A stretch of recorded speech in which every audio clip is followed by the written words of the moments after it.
Words in papers, words in books, words on TV, words for books, words of comfort, words of ease, words to make the fighting cease. Eat your words, but don't go hungry. Words have always nearly hung me. Words are stupid, words are fun. Words can put you on the run. Concrete words, abstract words, words to tell you what to do. Words can put you on the run.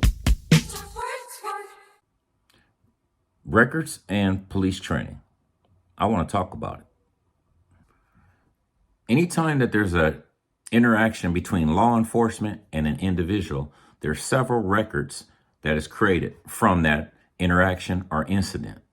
One of it being, it could be possibly a call to dispatch. After the call to dispatch, oftentimes there is communication, radio communications. There can be tactical frequencies that's utilized. And then there also is messages often sent to the patrol units through the CAD system. And the CAD system is the computer-aided dispatch. Also, one of the things that can occur is in the patrol car.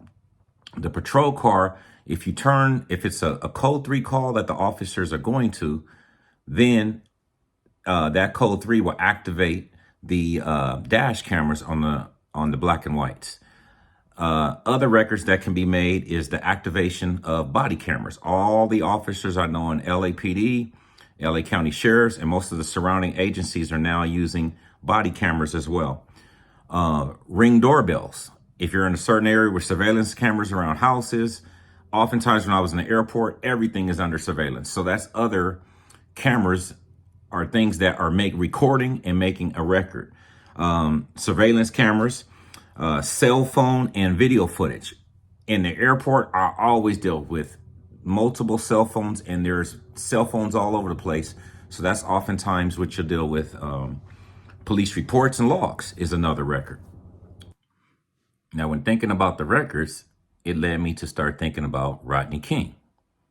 Now, Rodney King was a case where LAPD was chasing Rodney King, and they got into pursuit of Rodney King in March 3rd of 1991. And at the end of the pursuit, they put what we call a beat down on Rodney King. They pretty much worked him over. It was one of the most despicable things I had ever seen, especially back in 1992. I think I was in 8th grade, and I'm watching this, and I was completely disgusted by what I saw in the Rodney King video. And, you know, it just seems so extreme. And the officers were it was so many officers around them. I couldn't understand why they just didn't tackle them, but they kept hitting and hitting and hitting and hitting, and then kicking and kicking and then hitting more.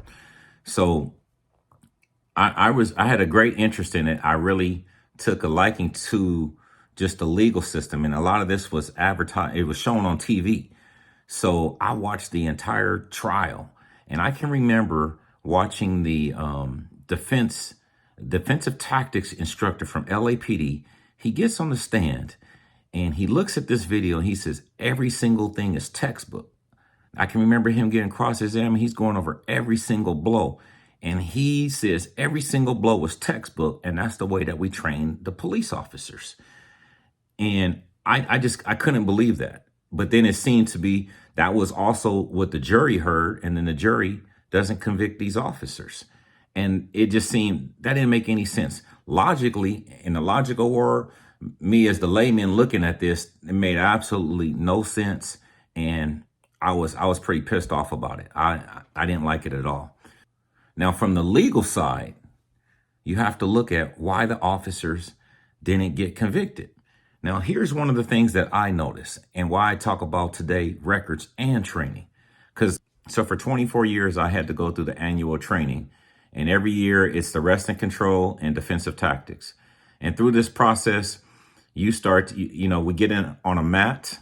There is a dummy on the mat, and we do all kind of handcuffing techniques. And one of it is the baton blows.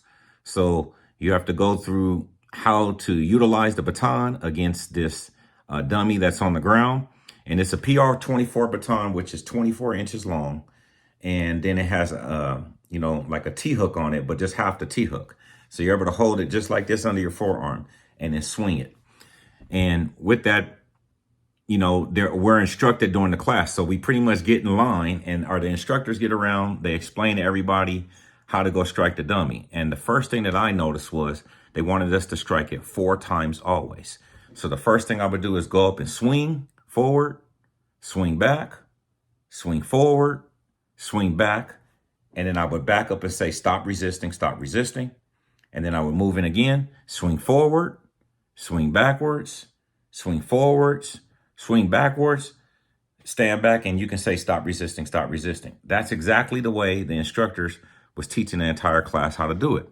So when I looked at this, I kind of knew that this is about, maybe about 2016 when I started going through these annual trainings. And I started to believe that we was being programmed to operate in a certain way.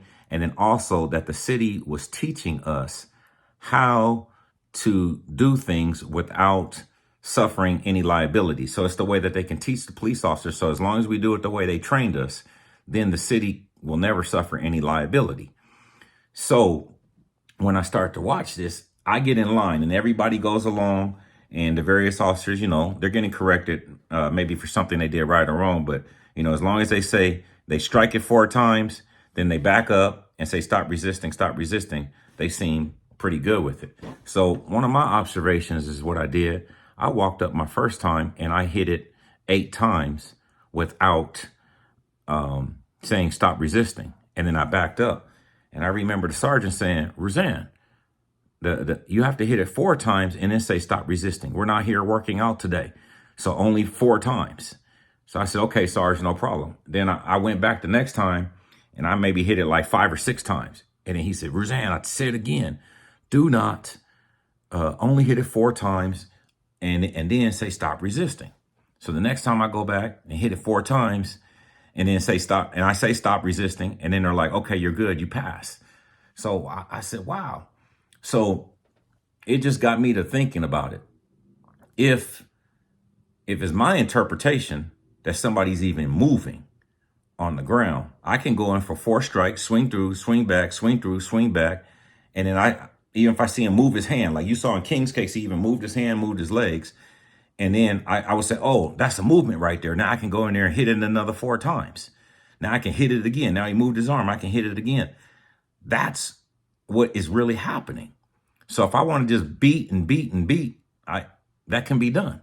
So that was just my analysis of how I got trained. And then when I heard the defensive expert in the Rodney King case, I said, wow, you really can't ever get sued.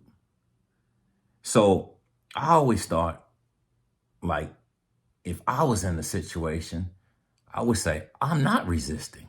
I'm not resisting. Stop making a false record. One of the things I observed in my time with litigation and in dealing with the attorneys who are specifically trained in how to make a record is that sometimes they'll say things while the record is going. That's when there's a stenographer basically writing everything down, and then they'll say something that's not true. And if you don't object to that, then that becomes part of the record. And there's an old saying that I used to always see that says, an objection not made is an objection waived.